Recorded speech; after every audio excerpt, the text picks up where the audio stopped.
Revelation, Job, and Isaiah prophecies, full moon the night before Easter, which lands on April Fool's Day. What could possibly go wrong? And I want to share with you some origins of Easter, Happy Ishtar Day, Queen Fertility Goddess Day, or is it really based on the resurrection of Jesus Christ portrayed in the New Testament?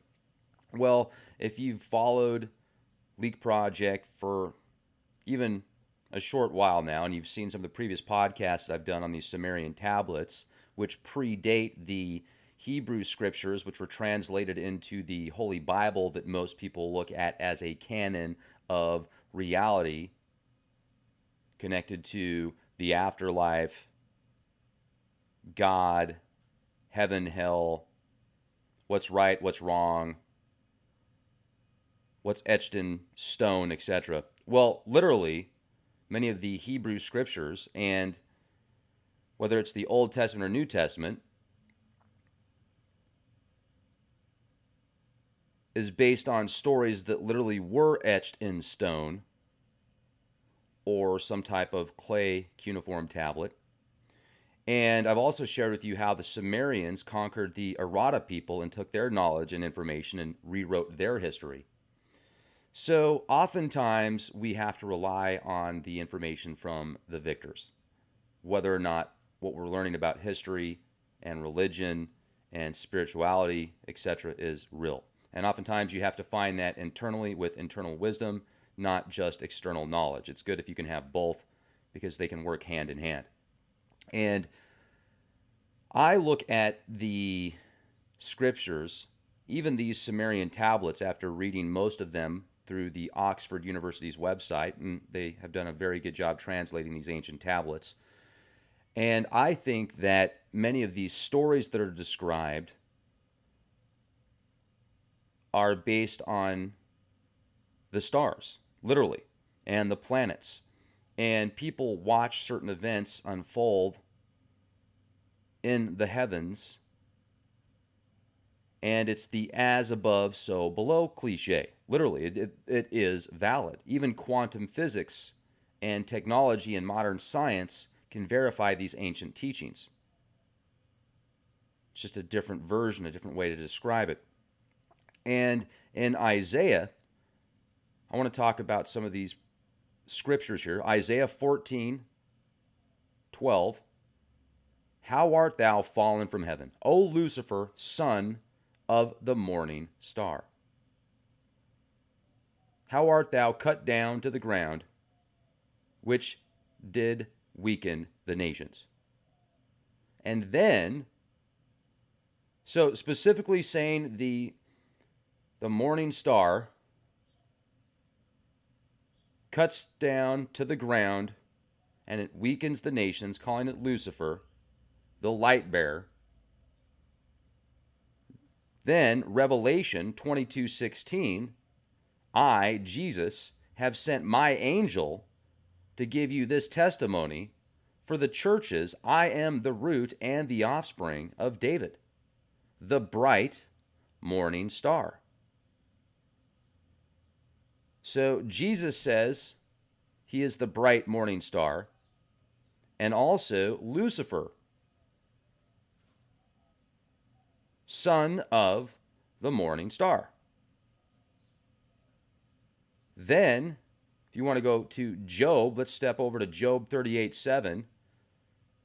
And this was God asking Job, where were you? Going way back. And then this references when the morning stars sang together and all the sons of God shouted for joy. So is this referring to the morning stars? There's the duality, the male and the female, the masculine and the feminine aspects of Venus also. And these scriptures and these ancient orders gathered this information and compiled it as something is evil when it might be just the feminine aspect, and you read the King James Bible and how sexist it is,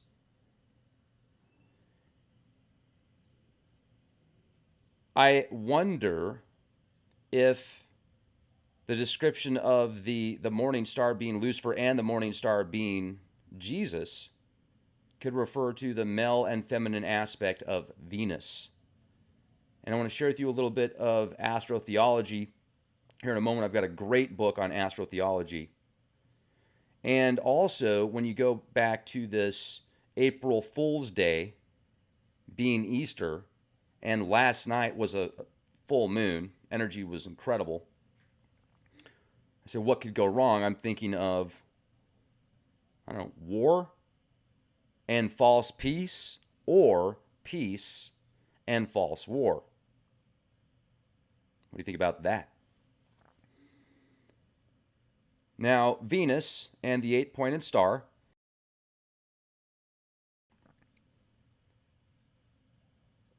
connections to the Ishtar and Inanna archetype and symbolism. I want to share with you a little bit of Inanna's descent to the underworld and the description of how she goes to the netherworld for 3 nights, 3 days. And she has to give somebody up in order to make it back, even after Enki helps save her after she goes to Enlil. And Enlil isn't going to, well, she doesn't go to Enlil because she's in the netherworld. But before she went to the netherworld, she asked her mistress to help her if she couldn't get out of there. And she goes, first go to Enlil. Enlil says no. Then go to somebody else. And I'll get that person's name in a second. Excuse me. And I'm going to share the story with you. But make a long story short, Enki is the one that saves her. And even though she gets saved from the netherworld and she comes back from the netherworld, then she still has to give somebody up to the demons to make up for her coming back. And she ends up giving up Dumazid, which I think is also oftentimes linked to Jesus in the New Testament that they describe. And I'm not saying there wasn't a Jesus, folks. I'm not saying there wasn't a Yeshua or whatever his original name was. But even the remote viewing that has been done on that individual shows that as far as the crucifixion goes, he wasn't really crucified. Somebody else took his place and was crucified. So you can take that for what you will. You can say that's demonic, that's evil, that's not true, that's from the Antichrist, and it could be. That could be misinformation also. But it doesn't mean the people that did the remote viewing intentionally did it, because I think that they're probably right. But could there be something in the system that could change the Akashic records and actually manipulate the Akashic records so when you remote view it, you would see something that didn't happen? And that is a possibility. I mean, you can read about how you can actually manipulate memories and you can manipulate the Akashic records once you get to a certain level. But you have to be the elite in Jedi status. You can read about it. Franz Barton, Initiation into Hermetics. He talks about that later on in the courses, how to actually do that. It's very, very difficult to do. It's like changing the hard drive of reality and of life, of the inner core. So it's changing the simulation. So I think that is probably true, what these remote viewers saw and how somebody actually and you can even read in the Gnostic stuff, the Nag Hammadi, it talks about how Jesus wasn't really sacrificed at the cross. And there's different interpretations of that. Some say he was, because he's mocking these people in these scriptures. He's mocking the people that are thinking they're sacrificing him on the cross. And he's making fun of them. And he's saying, that's not me. So could it be his spiritual self saying that, or could there actually be another person there? A lot of speculation on that. We can only go off of what we know and the research from what is available to us, from what we can find. Now, I also think of the possibility of Enki being reincarnated as Loki and these other beings and other deities. Now, were these beings and deities real people and real godly like people, demigods, etc. at one point? And did they go through these trials and tribulations that are talked about? Did they go through some of them or all of them, or did they ever even exist in certain cases? Or was it a specific person eons ago that has just been written about over and over and over and over again? Or is it just like an offspring or a family member or something that's a lot like you but not you?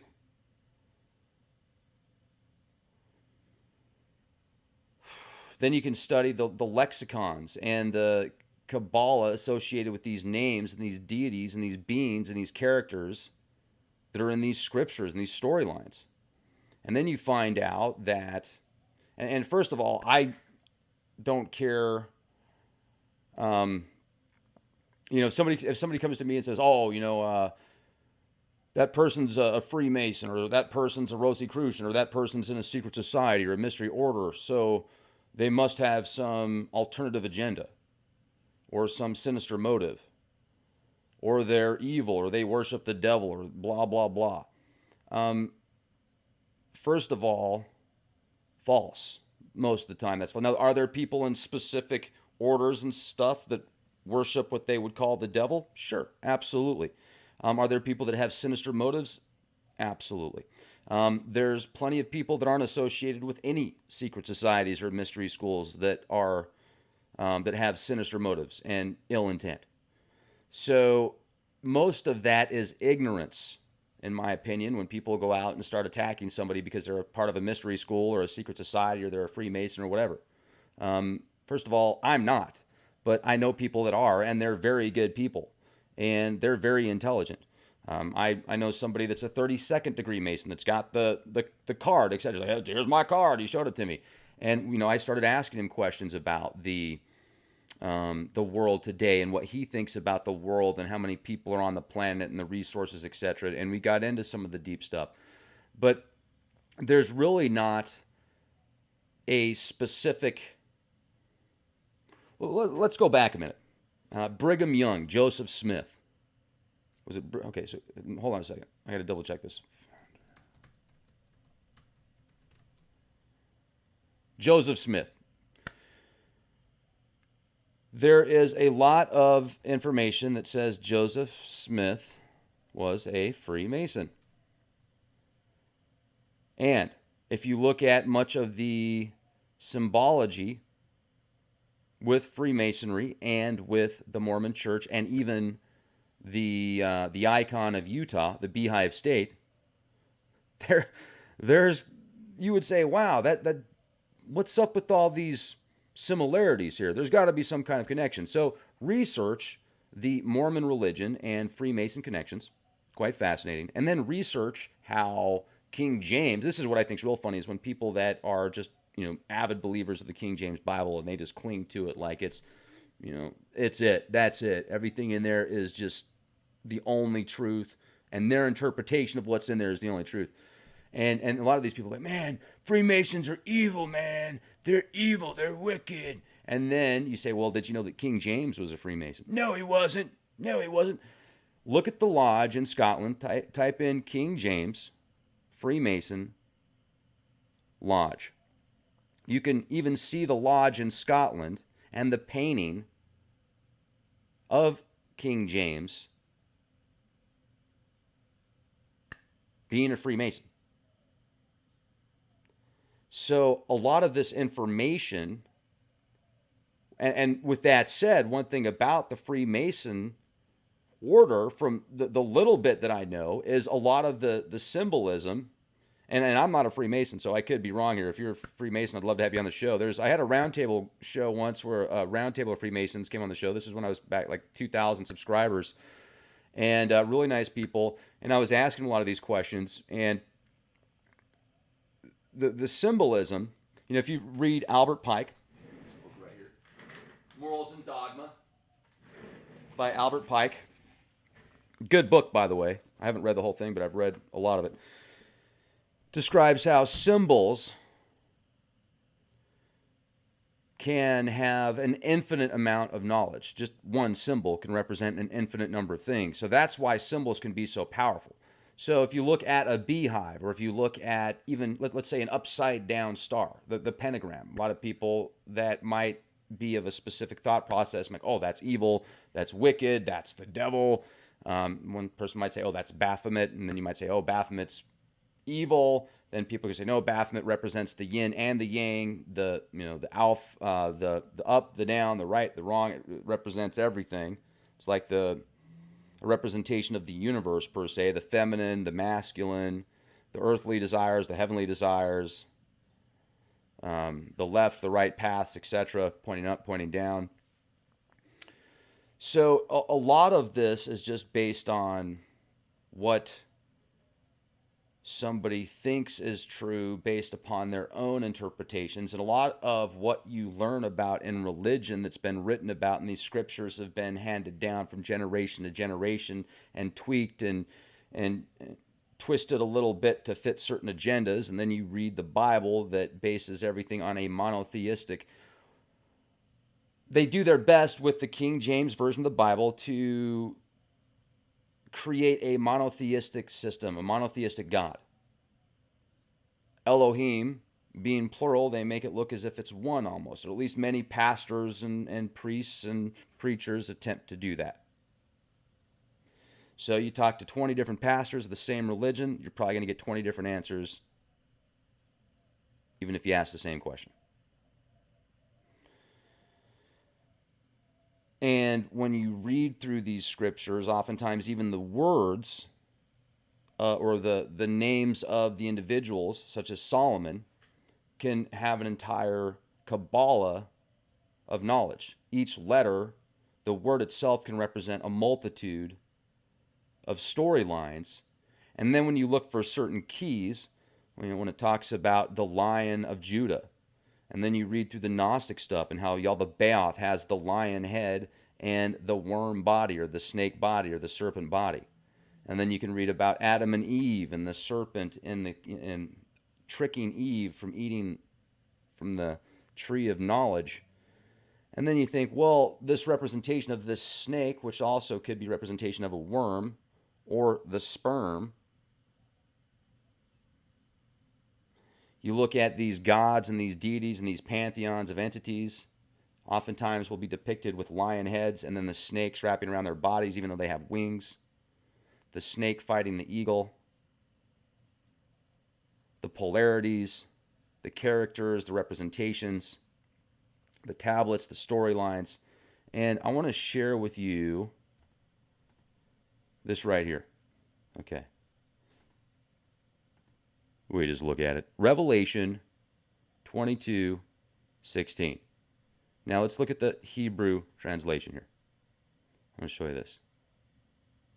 This is interesting. I, Jesus, sent the angel to testify to you these vertical communities in the root of David's. Then underneath that it says, ordinary processes, Venus, Ishtar. And it almost looks like Venus Ishtar is what I'm thinking. Now, but Venus is connected to Ishtar, which is connected to Inanna. And Jesus is connected to Venus. And Lucifer is connected to Venus. Venus is, the day that governs Venus is Friday. So isn't that, well, here, let's go back here. I want to show you this. So now let's go English, and let me show you this. We'll go to Hebrew 22:16. So this is the Hebrew, as close to the original as we can get as far as in Hebrew. And then we'll change that back over to English. So, very interesting indeed. Now, once again, we go over into Lucifer, Isaiah 14:12. The bringer of dawn, for the morning star. And you can get into the literal meaning, it says. The literal meaning. The translation as Lucifer, as in the King James Version, has been abandoned in modern English translations of Isaiah. Present-day translations render that word in Hebrew as morning star, shining one, shining star, day star. The term appears in the context of an oracle against a dead king of Babylon, who's addressed as there's the name right there, rendered in the King James Version. So, O Lucifer, son of the morning, and in others as morning star, son of the dawn. Now, once again, let's go back to last year and this major sign in the heavens, Venus, just the brightest star in the sky, the brightest planet, looked like a star. So many people on the internet were saying it's Nibiru coming back. It's a binary star. It's a new planet. It's coming. It's coming. It's coming. It's Venus. I was looking at it with my telescope, looking at the star charts. It was Venus. It's just very bright. So, now let's go to Job. Job 38. Then the Lord answered Job out of the whirlwind and said, and this is, I'm thinking of Enlil, Lord of the wind. Then the Lord answered Job out of the whirlwind and said, who is this that darkeneth counsel by words without knowledge? Gird up now thy loins like a man, for I will demand of thee, and answer thou me. Where was thou when I laid the foundations of the earth? Declare, if thou hast understanding. Who hath laid the measures thereof, if thou knowest? Or who hath stretched the line upon it? Whereupon are the foundations thereof fastened? Or who laid the cornerstone thereof? When the morning stars sang together, and the sons of God shouted for joy? Or who shut up the sea with doors, when it brake forth as if it issued out of the womb? When I made the cloud the garment thereof, and thick darkness a swaddling band for it, and brake up for it my decreed place, and set bars and doors, and said, hitherto shall thou come, but no further, and here shall thy proud waves be stayed. So he's talking, he's saying, Job, where were you when I was making all this? You don't understand. And he's talking about how the morning stars were singing together. So this is before the angels, the fallen angels descended, before the 33% fell down, which, by the way, I've got 33 custom limited edition League Project hats with these really cool liners. You got to check this out. We just look at it. So this is a liner that has two fabrics that help shield from EMFs up to 30 gigahertz. So how cool is that? So this right here, this just goes in your hat. These are removable liners. These limited edition ones have removable liners. 33 and their sign. So anyway, 33 is actually a really cool number. Jesus was 33. Oh, yeah. And 33 is like the apex. 33 is supposed to be one of the very powerful years of one's life. One of the best years of one's life. So, 33. People say, oh man, you're a Freemason. No, I'm not a Freemason. But why do you got to give him such a hard time? Okay, so anyway. So, when the morning stars sang together and all the sons of God shouted for joy. So, what else was I going to get into? I'm thinking of the as above, so below. So, people seeing these constellations in the heavens and then seeing how after a certain time the crops will grow, the winter will be over. They'll start to have more opportunities for food from the fruit and the vegetables and what grows, etc. They'll see more livestock come around because they're eating the food as well, and abundance, stuff like that. And then they might have started to mimic these events. And then you can even think of these things that happen to you in everyday life that kind of mirror what you would think of as a higher sense, something that is just higher than yourself. You're like, well, there's too many synchronicities and too many similarities for it just to be coincidence. It's happened just too many times. And then you're like, okay, well, there's something higher, something above me that's influencing me, that's kind of orchestrating things, putting things in front of me. It's me bringing that down as well based upon my thoughts, my desires, what I want, and you as well is what I'm referring to. When these things happen, do you ever question yourself or question your surroundings? Like, how could this happen just naturally without some type of order or some type of influence behind it? And I think of these scriptures and these storylines, for example, talking about how Inanna goes to the netherworld and how she has to go through all this pain and suffering, and how she has her mistress go to Enlil, and then Enki at the very end to get her back out of there. And she does get out of the underworld, but she also has to be hung on a hook for 3 days and 3 nights. And then when she's brought back, then she has to give somebody up to the demons so that she can stay out of there. And she doesn't give up people that work for her, but then she gets back to her husband, Dumazid. And it kind of, the reading through it the first time I didn't pick up on it, but then somebody made a point about how he might have been having a little too much fun while she was gone. So she got jealous and then gave him up in return. Very interesting indeed. So definitely check out these Oxford stories. I'll leave a link in the video description box, and read Inanna's descent to the netherworld. And there's also a lot of stories about how Inanna gets one up on Enki and On. So not only the father of the Anunnaki, but also Enki, which is supposed to be the wisest and most cunning and trickiest of them all. Well, she tricks Enki even, which is interesting. Those are some good stories. But she wants to descend to the netherworld, and then she gets down there, and she has to take off 7 different layers to go, and she goes through like 7 different gates, and she gives up 7 different layers of her clothing, etc. And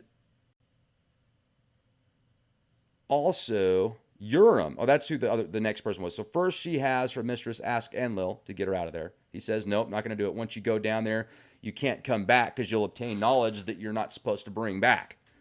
And so then she says, okay, well then go to Urim. And then Urim says no, he's not going to bring her back. Then she has her mistress go to Enki. And Enki is the one that gets her out of there. And he uses some type of,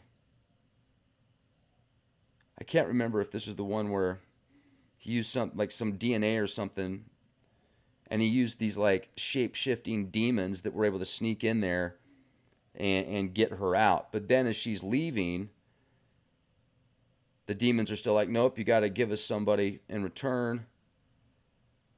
And who was it that she gave up?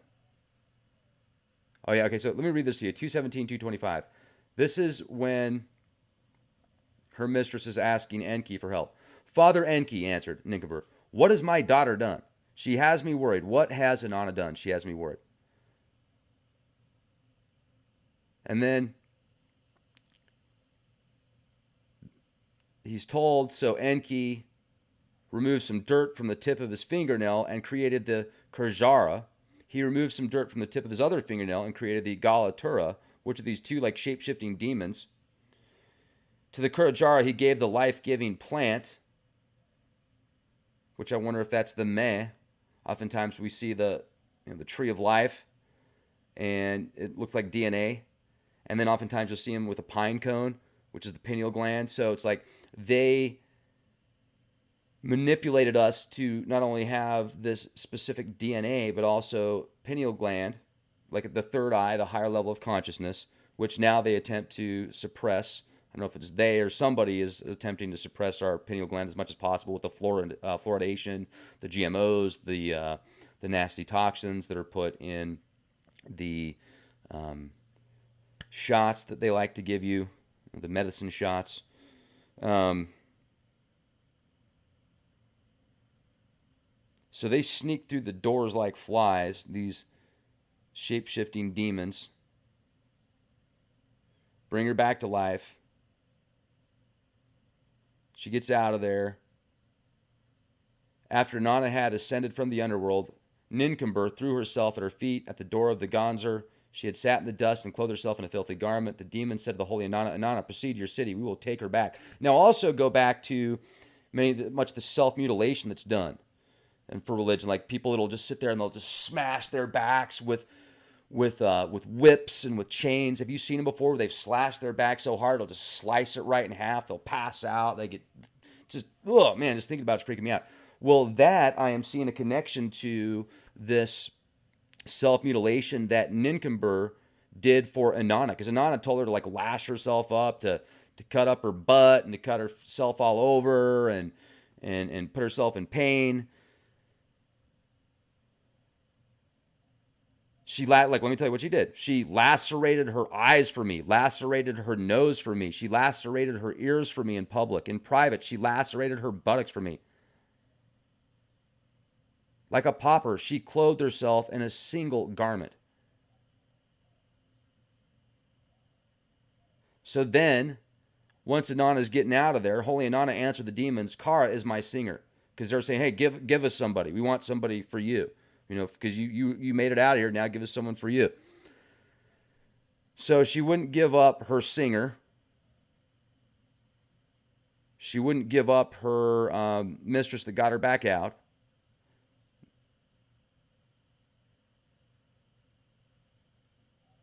Holy Inanna, this is 344, 347. Holy Inanna answered the demons, outstanding. Lulal follows me at my right and my left. How could I turn him over to you? So she won't give up Lulal either. Then they followed her to the great apple tree in the plain of Kolaba. There, where Dumazid, clothed in a magnificent garment and seated magnificently on a throne, the demons seized him there by his thighs. The 7 of them poured the milk from his churns. The 7 of them shook their heads. They would not let the shepherd play the pipe and flute before her. She looked at him. It was the look of death. She spoke to him. It was the speech of anger. She shouted at him. It was the shout of heavy guilt. How much longer? Take him away. Holy Inanna gave Dumazid the shepherd into their hands. Those who had accompanied her, who had come for Dumazid, know no food, know no drink, eat no flour offering, drink no libation. They never enjoy the pleasures of the material embrace. They never have sweet children to kiss. They snatch the son from a man's knee. They make the bride leave the house of her father-in-law. Dumazid let out a wail and wept.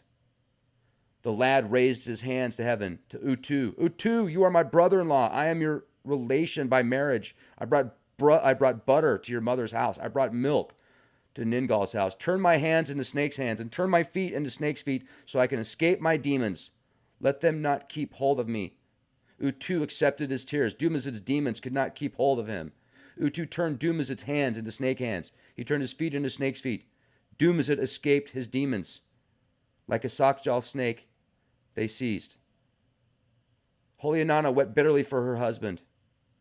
She tore at her hair like esparto grass. She ripped it out like esparto grass. You wives who lie in your men's embrace, where is my precious husband? You children who lie in your men's embrace, where is my precious child? Where is my man? Where is my man? Where? A fly spoke to Holy Inanna. If I show you where your man is, what will be my reward? Holy Inanna answered the fly. If you show me where my man is, I will give you this gift. I will cover. So the fly helps Inanna. In the beer house, bronze vessels, you will live, the son of man, the sons of, like the sons of the wise.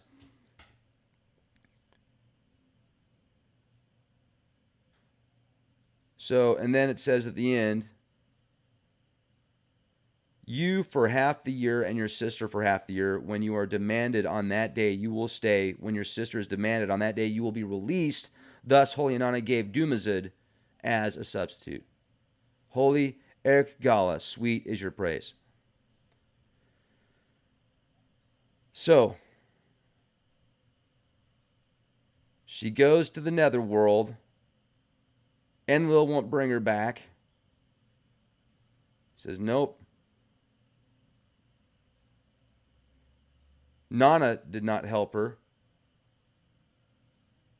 And Enki's the one that helps her out. Okay, here we go. I wanted to share this with you. This is after she gives up 6 different parts of her clothing. Now she's entering the 7th gate. The pala dress, the garment of ladyship, was removed from her body. What is this? Be silent, Inanna. A divine power of the underworld has been fulfilled. Inanna, you must not open your mouth against the rights of the underworld.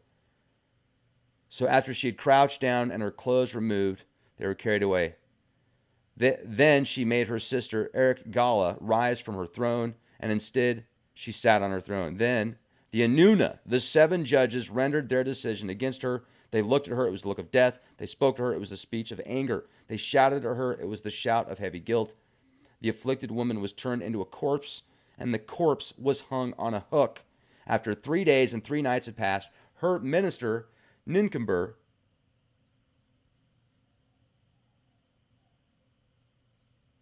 did not forget her orders. She did not neglect her instructions. So then she goes, she makes a lament for her in her house. She beat the drum in the sanctuary. She made the rounds of the houses of the gods for her. She lacerated her eyes, her nose, her buttocks. Then she put herself in a single piece of clothing like a pauper. And then she set on foot in the Ekur for the house of Enlil. And Enlil says, nope, I'm not bringing her back. It's too late. She's down there. It was her decision. The divine powers of the underworld are divine powers which should not be craved, for whoever gets them must remain in the underworld. Who, having got to that place, could then expect to come up again? So, by coming back up from there, she obtained some serious power. Like, it took her to the next level. She was already this incredible goddess. And I'm wondering if the stories that talk about how she outfoxed Enki and On, was that after or before? Because now, after she comes back from this, her power is next level. So, happy Easter, happy Ishtar, goddess of fertility day. And then also there's the connection of, and isn't it weird that there was a full moon last night and then today, April Fools? You should also read the Ishtar, Easter, Ostara connection. While Saturnalia, aka Saturn, is a veneration of vegetation in remembrance that once the winter ends, life will grow again. Easter, Ishtar, is the celebration of that rebirth. The celebration of Easter relating to resurrection is so far removed from the winter solstice, December 20th through the 23rd, one might wonder why, if the sun dies for 3 days and is resurrected or reborn, and this is the origin of Jesus' birthday, then why is his resurrection not observed until roughly 4 months later? Easter is a celebration of the rebirth of the earth, and since Jesus is the solar deity, he brings that life back. The holiday, Holy Day, typically falls on the first Sunday after this first full moon around the vernal spring equinox, which on the wheel of the year is one of 4 minor Sabbats and the midpoint between Yule, winter solstice, December 20th through the 23rd, and Litha, summer solstice, June 20th through the 23rd. Since Easter is celebrated on the first full moon, this again shows the relationship between our modern holidays and ancient holy days associated with the stars. Typically, the first full moon falls in early April or late March.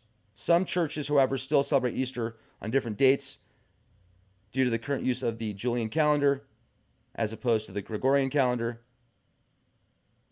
The Eastern Orthodox Church celebrates the resurrection after Passover because the crucifixion and resurrection supposedly took place after the biblical Passover.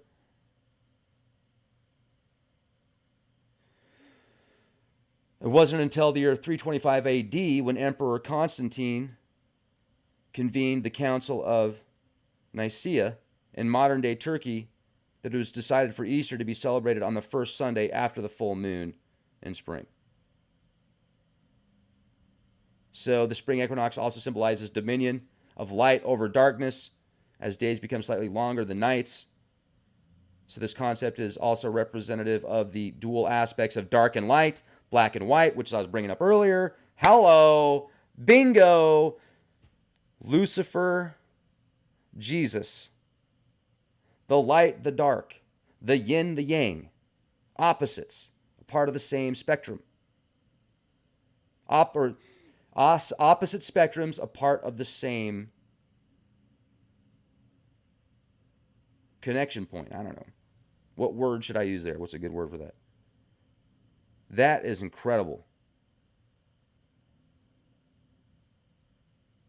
It all goes back to the heavens, to the stars, and the planets, and these angels and these deities.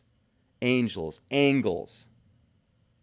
Watch out for the angles in the emerald tablets when you get past certain levels, and always watching, always always, always being prepared, to say the least.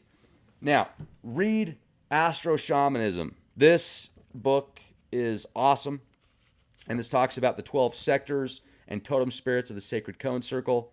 And since it's Easter, Ishtar, and it's also, being today Sunday, which is a representation of the sun, Utu, Ra, Ra, gold, east, and the power there, harness that in connection with Venus. Because Venus, Easter, Ishtar, and how powerful Venus was last year. I'm going to share something with you real quick. So, Sector 7, Libra, planet Venus, Adahara, and green. So the totem spirit is Adara.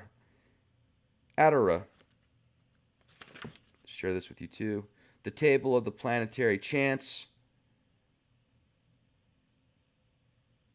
Venus. Na-ti-na. Na-ti-na. Na-ti-na. Na-ti-na. So chant 4 times. And, okay, so in closing, I need to say oh. So let me do it again. Na, ti, na, na, ti, na, na, ti, na, na, ti, na, oh.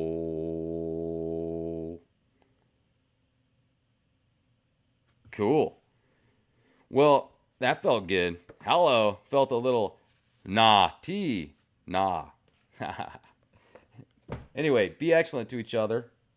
And have you ever, in closing, I want to say, have you ever had a $12 candy bar before? Well, I was recently in Park City, and hamburgers out there were like $20 for a hamburger, and a salad was like $25. Well, I went to a coffee shop, and I saw all these little samples of chocolate, and I'm like, oh, that looks really good. So I had, several samples of this really delicious chocolate.